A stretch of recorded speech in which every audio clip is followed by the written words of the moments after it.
There is a quiet assumption many Canadians carry about American daily life, that it mirrors their own rhythms, only louder, larger, and more commercial. The shared language, familiar brands, and closely linked media landscapes create an illusion of predictability. From a distance, American routines appear legible, even familiar, yet the first real exposure to everyday American life often disrupts that sense of understanding.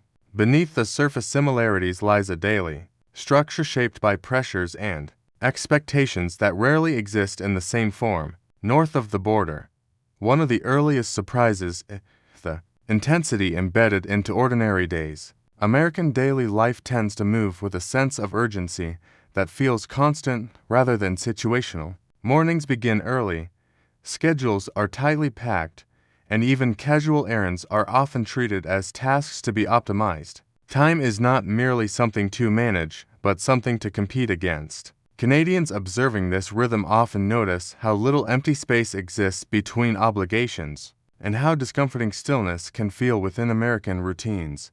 Work occupies a central position in this structure. In the United States, employment is not just a means of income, but a primary source of identity. Conversations frequently orbit around productivity, career trajectory, and future plans. Breaks are short, lunches are functional, and availability is quietly expected even outside official hours. Many Canadians are struck by how seamlessly work seeps into evenings and weekends, not always through direct demands, but through internalized responsibility. The boundary between personal time and professional relevance is thinner than expected. Social interactions reflect this same undercurrent of performance. Daily exchanges often carry an implicit need to demonstrate competence, ambition, or momentum. Even friendly conversations can feel transactional, subtly oriented toward networking or self-positioning. Canadians accustomed to softer social pacing may find this surprising, particularly how normalized it is. The atmosphere is rarely hostile, but it is alert, constantly measuring progress, relevance, and potential.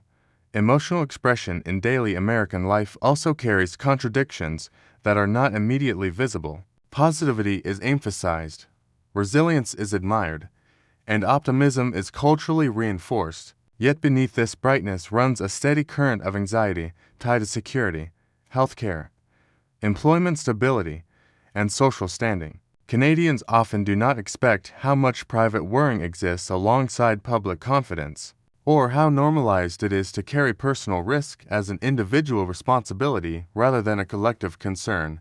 Even rest behaves differently. Leisure in American daily life is frequently scheduled, earned, or justified. Downtime is framed as recovery for future productivity rather than as a necessary state in itself. This creates days that feel full but rarely settled, active but not always restful. For Canadians, the surprise is not that Americans work hard, but how deeply effort defines the texture of each ordinary day and how unusual it feels to simply exist without purpose attached. This structure influences how Americans move through public space. Daily environments, cafes, streets, shops, gyms carry a subtle atmosphere of self-direction.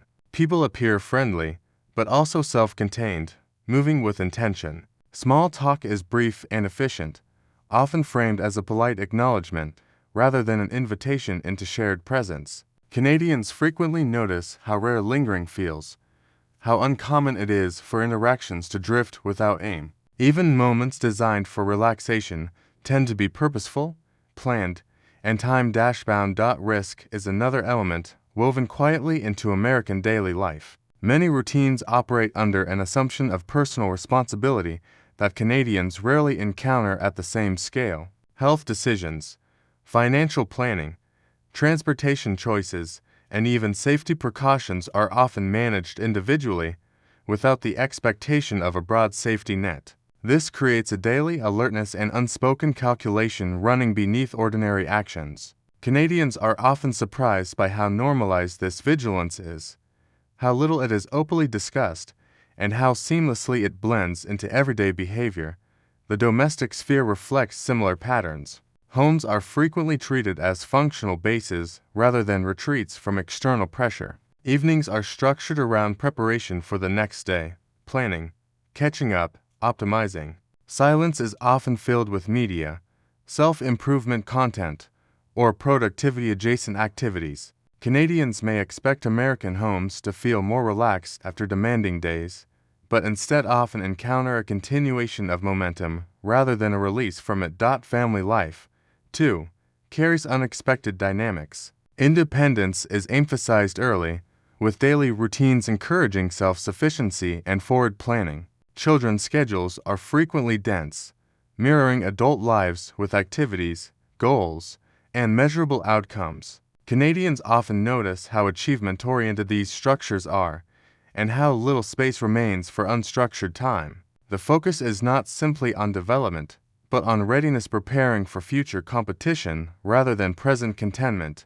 Emotionally, American daily life sustains a paradox. Confidence is visible, aspiration is openly encouraged, and personal ambition is socially acceptable. Yet vulnerability is often privatized. Struggle exists, but it is compartmentalized, managed quietly, or reframed as motivation. Canadians are often unprepared for how rarely uncertainty is openly shared in casual settings, and how strength is expected to remain visible even when pressure accumulates.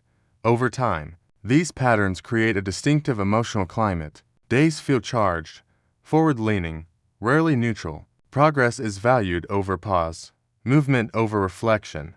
Canadians observing this daily reality often realize that American life is not louder by accident. It is louder because silence carries weight. Stillness can feel unproductive, and calm can feel undeserved. What initially appears energetic gradually reveals itself as a carefully maintained state, one that requires constant engagement to sustain. This constant engagement reshapes how meaning is constructed in ordinary American days. Identity becomes closely linked to visible effort, even in moments that appear mundane. Success is not only measured in milestones, but in pace, how quickly things move, how decisively choices are made, how consistently momentum is maintained. Canadians often do not expect how deeply this orientation penetrates daily life, turning routine actions into quiet affirmations of worth and direction. Over time, many Americans adapt to this environment by internalizing its logic. Self-reliance becomes reflexive rather than ideological. Asking for help can feel like a personal failure rather than a neutral need. Daily resilience is admired, but rarely questioned.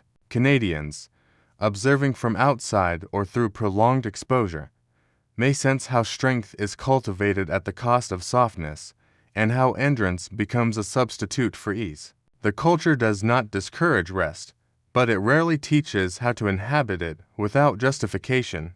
Public optimism plays a crucial role in sustaining this system. Encouragement, motivational language, and belief in upward mobility are woven into everyday conversation. These elements create a shared emotional script that keeps daily life moving forward. Yet Canadians are often surprised by how fragile this optimism can be when interrupted, and how much effort is required to maintain it in the face of structural uncertainty. Positivity is sincere, but also necessary. It functions as a stabilizing force rather than a casual mood. What ultimately surprises Canadians most is not any single habit or behavior, but the cumulative effect of American daily life. The days feel narrower, more pressurized, yet intensely purposeful. There is little room for neutrality. Most moments lean toward improvement, protection, or preparation. Life unfolds as a continuous project rather than a sequence of states.